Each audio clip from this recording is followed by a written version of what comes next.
Mga kapatid, magandang gabi po sa inyong lahat. Ang plano ko po talaga sa gabing ito ay ilalabas ko itong coaching Cuba po na ito. At kami ay magkakape ni Chip dyan sa Starbucks. Kaya lang, lumakas din naman talaga ang ulan.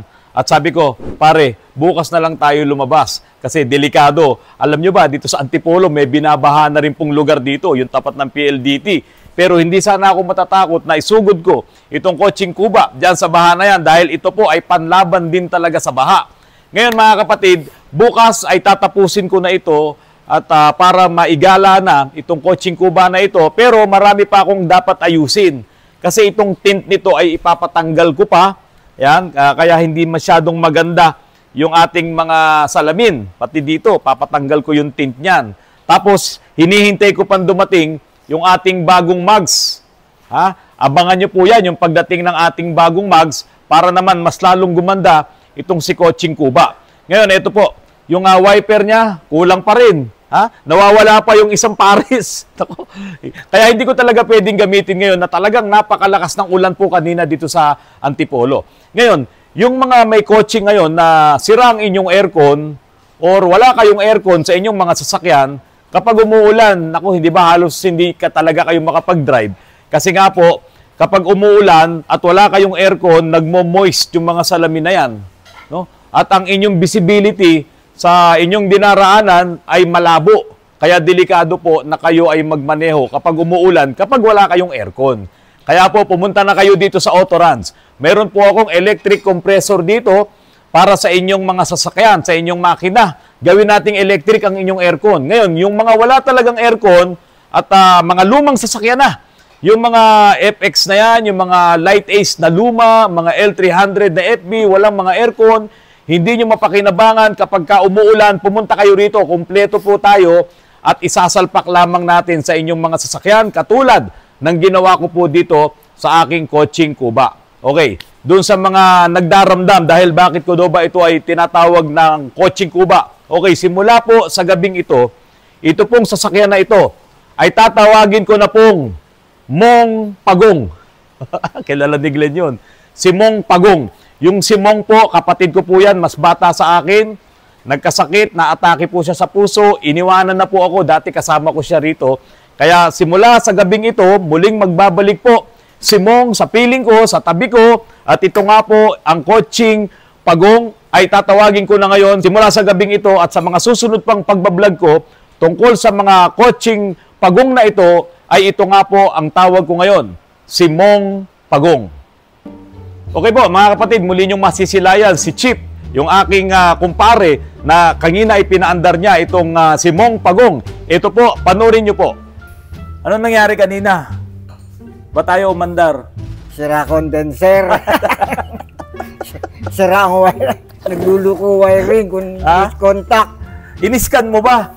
Iniskan ko. Ngayon, ano nangyari dito? Bakit ayaw umistart kanina? Sira na condenser ito ay magbigay bago ng lang yan condenser. Bago lang to eh. Kaya nga, hindi ko madesisyonan kasi bago. Oo. Pero kinabit natin yun. Yung para dun sa isa? Wala tayong ginalaw. Umandar. Na, ang contact point, ganun lang naman yun eh. Pag pupunta tayo sa Baguio City, dala natin yun, hila-hila natin yun para kung kailangan natin ng pyesa, lilipat dito. Oo. So, ibig sabihin, pagka naka-Volkswagen ka, ano mga dala mo pag lumayo ka? Liha. Ano yung mga importanteng dala? Liha. Liha. Nasaan ang liha? Pengin liha. Yung liha, lalagay mo sa wallet mo yan. Liha. Tapos, ang liha ng contact point. Alisin mo yung contact point, papakita natin. O ano pa yung kailangan? Liha. Bagong, siguro dapat magdala ka ng bagong contact point. Pwedeng bago, pero yung noon kami noon, liha lang eh. Kasi Liha pag lang. tumirik, nililiha lang, andar na naman. Yung bang contact point nito, katulad din ng mga contact point ng mga pan-Toyota? Hindi, magkaiba lang ang design, pero yung isa. Pareho So, sila hindi mo ng pwedeng purpose. ilagay yung pan-Toyota dito sa distributor pwede. nito. So, talagang pang-box lang din. Oo. Paano nililiha? Pakita mo nga. Yun lang. Ayan, pakita mo. Kasi yung mga... Ito lang nililiha dyan, yung point mismo, point. Contact point. Yung Yung contact nilang ganon. Kasi Kailangan... nagtitinga, naglulus contact. Ano yung tinga na yun? Yung carbon niya na parang nagka-carbon na... Yung spark na hindi natanggal. Yung mga spark ng ng kuryente, Oo. nabubuo doon sa loob. Kaya liliyahin mong gano'n. Marami kasing may gusto na na magbuo ulit nito. Oo. Kaya lang yung mga daddy nila, mga lolo nila, mahina na. Ngayon yung mga kabataan ngayon tulad nito, si RR ang gagamit nito. Si engineer. Pambata na ngayon to ngayon. Pambata na ngayon. Mamaya ipakita mo pa sa kanila, ibida mo. Naka-power steering. Tapos Kahit power naka-aircon. steering na. Naka-aircon pa to. Naka-aircon Electric, pa. ibibida mo sa kanila. So, kailangan contact point. Ano pa yung iba na importante? Itong belt, importante ba to kapag babiyahe ka? Hindi kasi iisa, no? Hmm. Well, dapat may dala ka nito. Dapat meron. Oo. Ngayon, Chip, ito, dalawang alternator. Dinalawa ito sa aircon. Ang plano natin dito, ito yung doon sa original na circuit niya. Yung sa lahat, yung sa distributor, lahat sa electrical niya. Tapos ito, isolated natin yan para doon sa baterya ng aircon. Pwede ba yun? Oo, aircon lang to at saka power steering. Power steering. Oo. Ito yung original niyang body. Oo. Body So pwede yun, maililinya natin yun.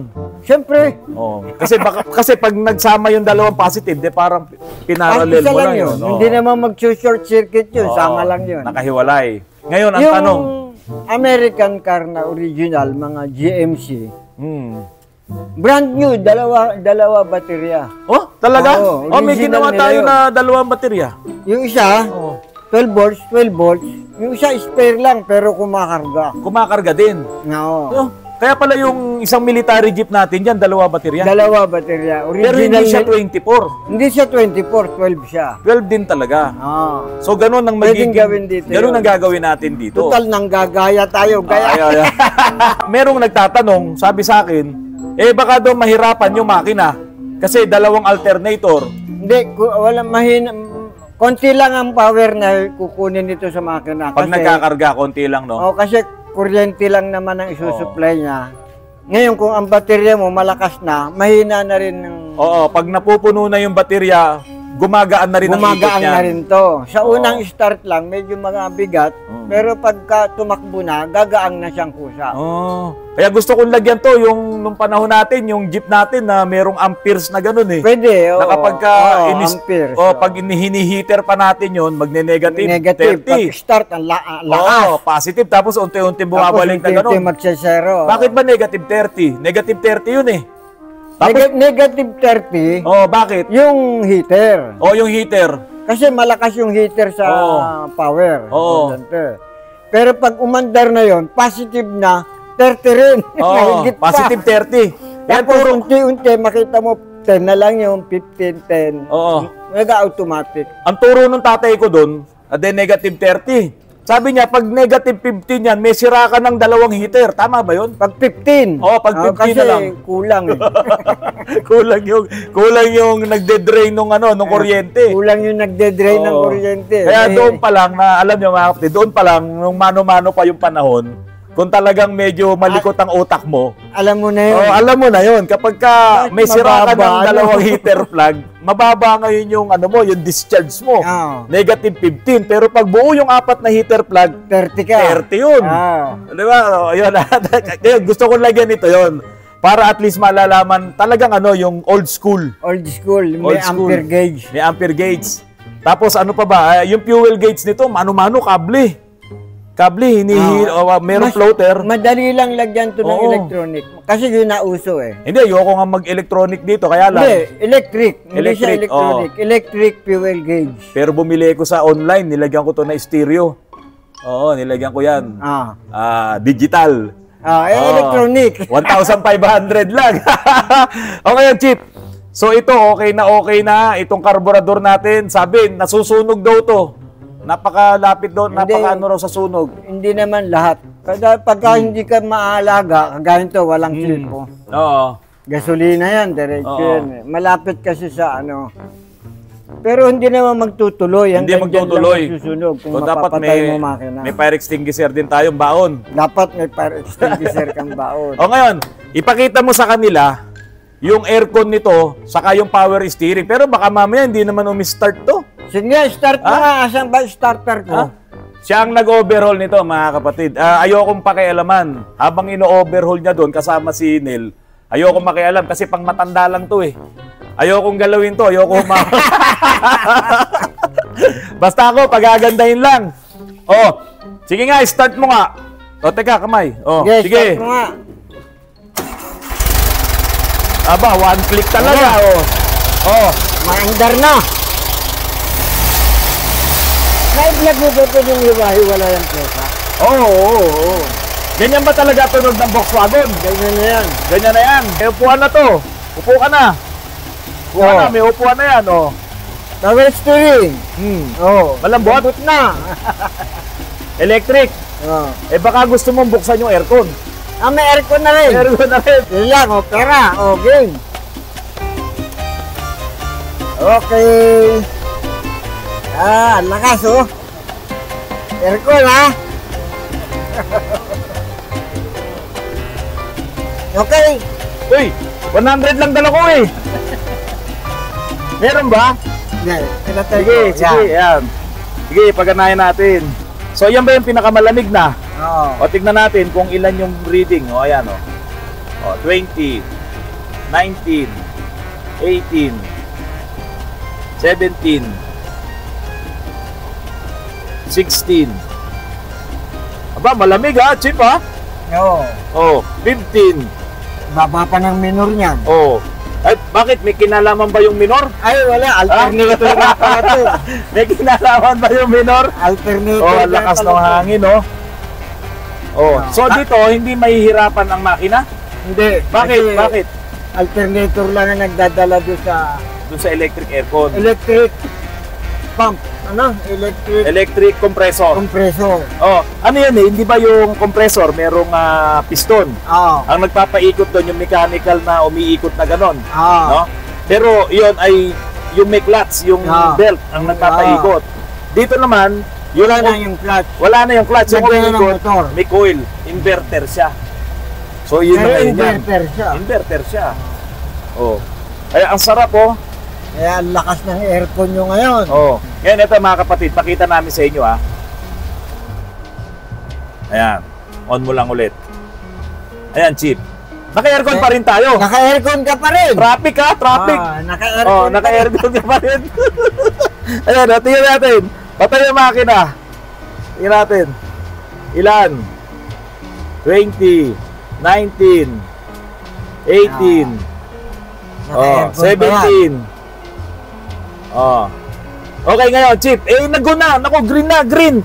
Green, start mo na yung makina. Start mo na. Oo, green. Start na. Kahit di mo napatayin yan. Andar ka na. May sariling baterya yan. Ito nga. Isang baterya lang talaga to. Wala pa yung pangalawa. Pero hindi magkakaproblema yung aircon natin.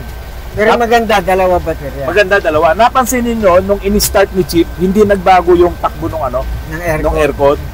Isa pa. Pakita mo. Isa pa. Patayin mo. Ayan. Pintay mo makina, aircon, aircon pa rin, tuloy-tuloy.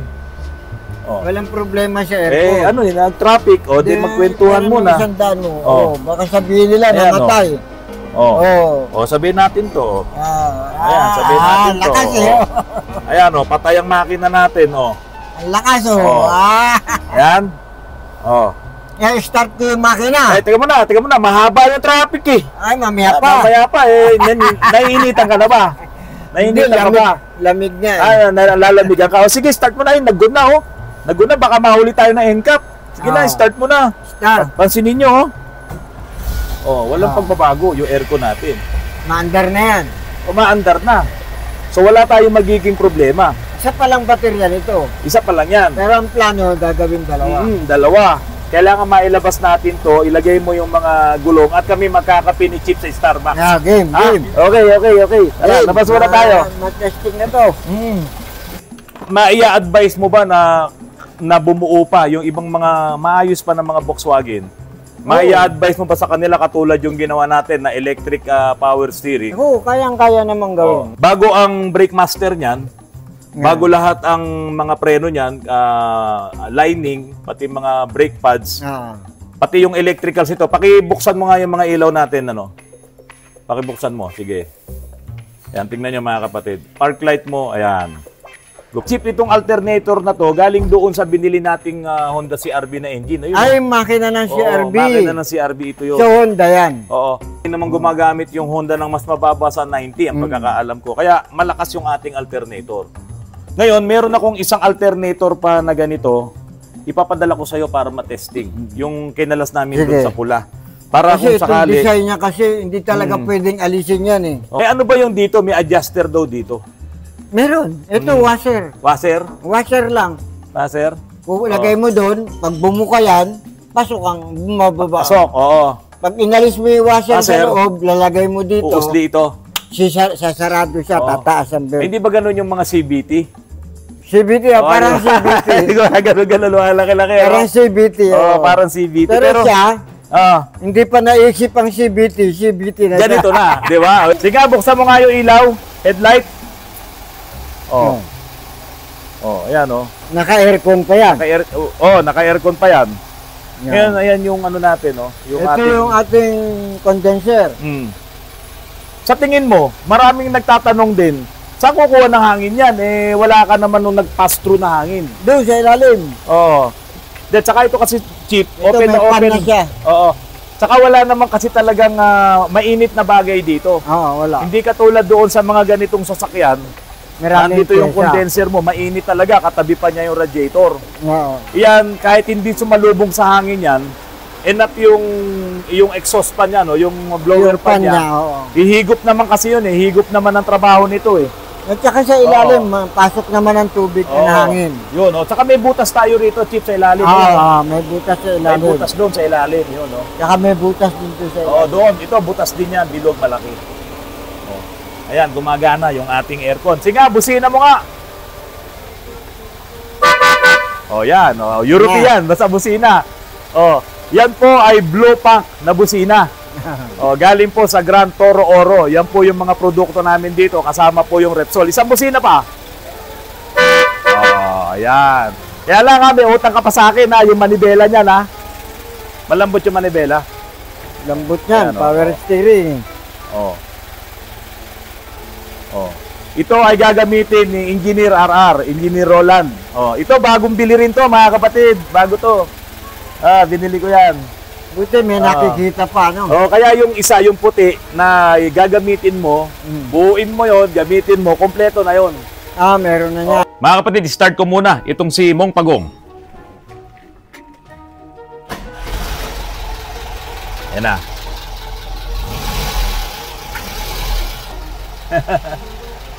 Ayan po, nalagyan ko na rin po ito ng stereo. Ayan mga kapatid, naka-Bluetooth po kasi ngayon yan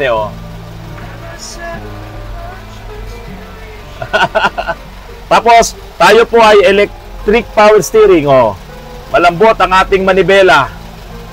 Ayan mga kapatid. Hindi nga lang malinaw yung mga ilaw dito, kaya ayan, ayaayusin pa po natin. Ayan. Okay, patayin ko na. Medyo maingay.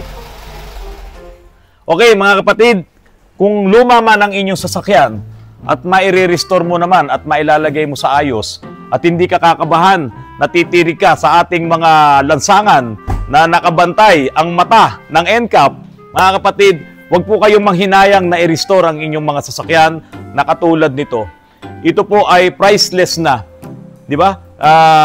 Ibang kasiyahan ang mararamdaman nyo kapag itong mga ganitong sasakyan ay muling gugulong sa mga kalsada natin at masasakyan mo. At ang kagandahan dito, moderno na ang kanyang technology. Siya ay naka-electric power steering na at naka-electric aircon pa.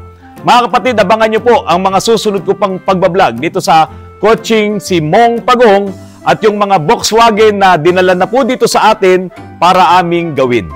Mga kapatid, maraming salamat po at magandang gabi sa inyong lahat.